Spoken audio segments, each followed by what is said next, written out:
Hello friend, welcome to my YouTube channel. आज का ये वीडियो है, यह है सत्ता अथॉरिटी के बारे में। अर्थ एवं परिभाषा। साधारण रूप में सत्ता वह आचरण है जिसके आधार पर कोई भी अपनी शक्ति का प्रयोग करता है, और सत्ता एक विशेष प्रकार का औचित्यपूर्ण प्रभाव भी है। सत्ता शक्ति का संस्थात्मक एवं विधिक रूप है। यह उस समय उत्पन्न होती है जब शासक और शासित में संबंध स्थापित होता है। तो साधारण रूप में सत्ता वो आचरण है जिसके आधार पर क्या होता है कि कोई भी अपनी शक्ति का प्रयोग करता है। सत्ता एक विशेष प्रकार का क्या है, औचित्यपूर्ण प्रभाव भी है। सत्ता शक्ति का क्या है, संस्थागत एवं विधिक रूप है। ये उस समय उत्पन्न होती है जब शासक और शासित के मध्य संबंध स्थापित होते हैं। सत्ता की परिभाषा फंसती है वायर्स टेड ने। सत्ता शक्ति के प्रयोग का संस्थात्मक अधिकार है, स्वयं शक्ति नहीं है। दूसरा परिभाषा हो गया एसी फाइनर की। शक्ति पर सत्ता उन बाह्य प्रभावों के समस्त परिवेश की द्योतक है जो व्यक्ति को अपने प्रभाव से अपेक्षित दिशा में आगे बढ़ने पर बाध्य कर सकती है। E.M. कोल्टर के अनुसार सत्ता वह क्षमता है जिससे कोई घटना हो सकती है और उस क्षमता के बिना नहीं होती है। इस प्रकार कहा जा सकता है कि सत्ता क्या है, राज्य के शासकों द्वारा संचालित राज्य की शक्ति है जो औचित्यपूर्णता पर आधारित है। सत्ता वो है जब क्या शक्ति को वैधता मिलती है तो वो सत्ता बन जाती है। शक्ति को क्या होता है, जब शक्ति को जब वैधता मिलती है तो वो सत्ता में परिवर्तित हो जाती है। उसके बाद हो गया सत्ता की प्रकृति, नेचर ऑफ अथॉरिटी। सत्ता राज्य की सक्रियता का प्रमुख तत्व है। यह जनहित का प्रमुख साधन भी है। सत्ता निर्णय लेने की वह शक्ति है जो दूसरों के कार्यों का पथ प्रदर्शन करती है। सत्ता औपचारिक, निश्चित व विशिष्ट होती है। इसका स्वरूप वैधानिक एवं संगठनात्मक है। इसकी प्रकृति के बारे में दो सिद्धांत हैं। एक हो गया औपचारिक सत्ता सिद्धांत, दूसरा हो गया स्वीकृत सिद्धांत प्रचलित है।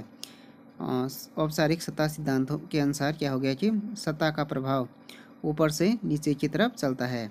सत्ता को आदेश देने व नौकरशाही का गठन करने का अधिकार है। इस सिद्धांत के अनुसार शक्ति व्यवस्था बनाए रखने के लिए औचित्यपूर्णता को साथ लेकर चलती है। दूसरा हो गया स्वीकृत सिद्धांत के अनुसार क्या है, सत्ता वैधानिक रूप से केवल औपचारिक होती है। इसे वास्तविक आधार तभी प्राप्त होता है जब अधीनस्थों द्वारा इसकी स्वीकृति हो जाए, किंतु अधीनस्थों में सत्ता की स्थिति को समझने की योग्यता अवश्य होनी चाहिए। तो औपचारिक सत्ता सिद्धांत में हो गया कि सत्ता क्या होती है, ऊपर से नीचे की तरफ चलती है, और उसे क्या हो गया, सत्ता का आदेश देने व नौकरशाही का गठन करने का अधिकार है। जबकि स्वीकृत सिद्धांत में क्या हो गया, सत्ता वैधानिक रूप से केवल औपचारिक होती है और इसे वास्तविक आधार तब प्राप्त होता है जब क्या होता है, अधीनस्थों द्वारा इसकी स्वीकृति हो जाए। दूसरा हो गया सत्ता के प्रमुख घटक। सत्ता के प्रमुख घटक दो हैं, एक हो गया शक्ति और दूसरा वैधता। जब शक्ति को जनता का औचित्यपूर्ण समर्थन मिल जाता है तो इसे वैधता प्राप्त हो जाती है। शक्ति का अर्थ अपनी इच्छानुसार दूसरों से अपने आदेश का पालन करना होता है। समाज में व्यवस्था कायम रखने के लिए शक्ति और वैधता दोनों एक दूसरे की मदद करते हैं। सत्ता को प्रभावी रखने के लिए शक्ति और औचित्यपूर्णता दोनों ही महत्वपूर्ण भूमिका अदा करते हैं। अब हो गया सत्ता के प्रकार एवं स्रोत।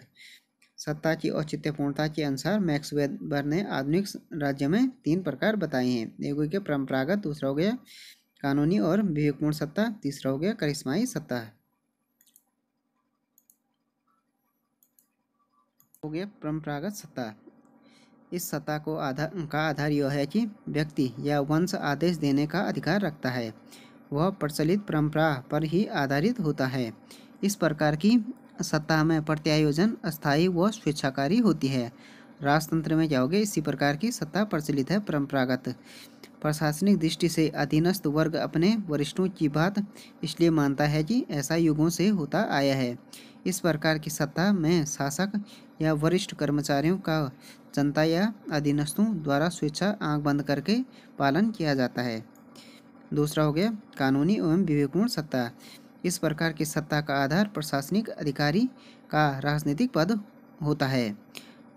आधुनिक नौकरशाही इसी प्रकार की सत्ता को प्रकट करती है। इसमें प्रत्यायोजन अस्थायी व बौद्धिक होता है। इसमें पद का सम्मान किया जाता है, व्यक्ति का नहीं है। इसमें औपचारिक संबंधों का महत्व समझा जाता है। इसमें समस्त कार्य व्यवहार कानून की परिधि में किया जाता है। जो समस्त कार्य व्यवहार होता है वो किसमें किया जाता है? कानून की परिधि में। इसमें संवैधानिक नियमों के अनुसार प्रशासनिक व राजनीतिक पद का प्रयोग किया जाता है। जब कोई व्यक्ति कोई इसमें क्या होता है कि कानूनी विवेकपूर्ण शक्ति में कोई भी व्यक्ति कानून से बड़ा नहीं होता है। इस प्रकार की सत्ता का आधार कानून का शासन होता है। यूएसए में राष्ट्रपति, भारत का पीएम इसी प्रकार की क्या हो गया सत्ता का प्रयोग करते हैं। कानूनी एवं विवेकपूर्ण सत्ता का प्रयोग करते हैं। जैसे यूएसए में राष्ट्रपति, भारत में पीएम। इसमें सब कुछ कानूनी सीमा के अंतर्गत ही किया जाता है कानूनी विवेकपूर्ण सत्ता में। तीसरा हो गया करिश्माई सत्ता।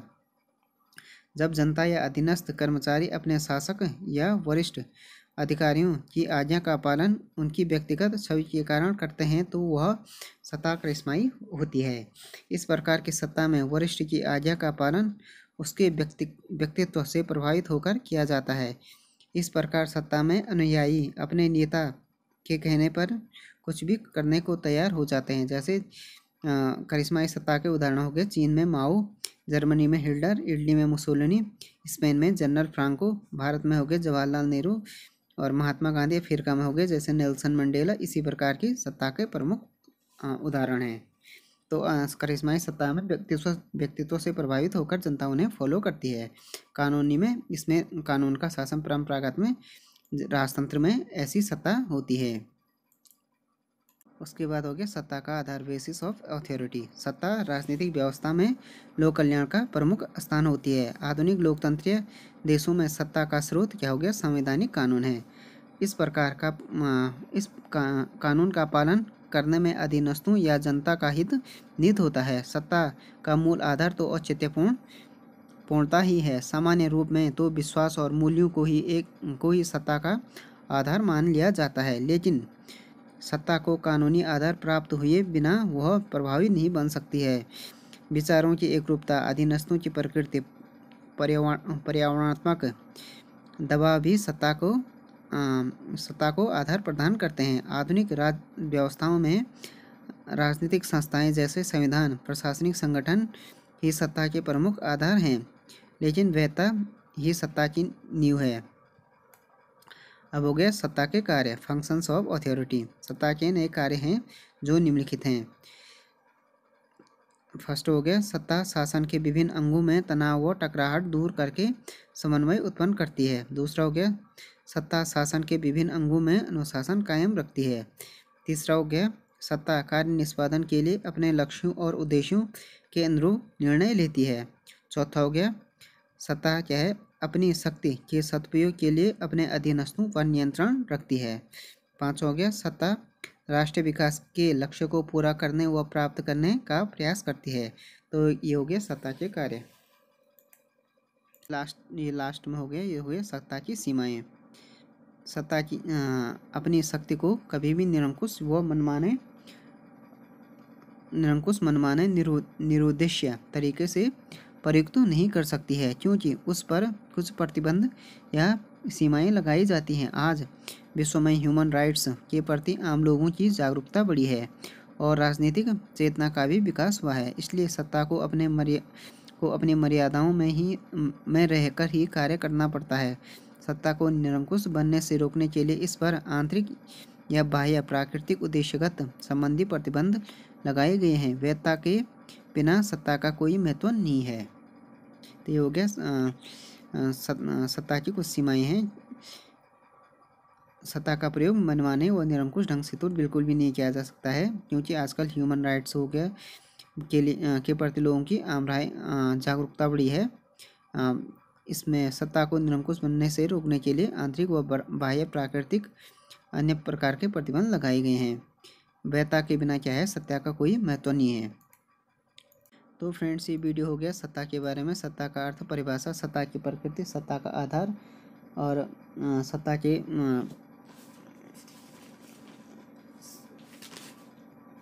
सत्ता के प्रमुख घटक और सत्ता के स्रोत, उसके बारे में हो गया video. Thanks for watching this video. If you like this video, please subscribe my channel and like, share and comment on this video.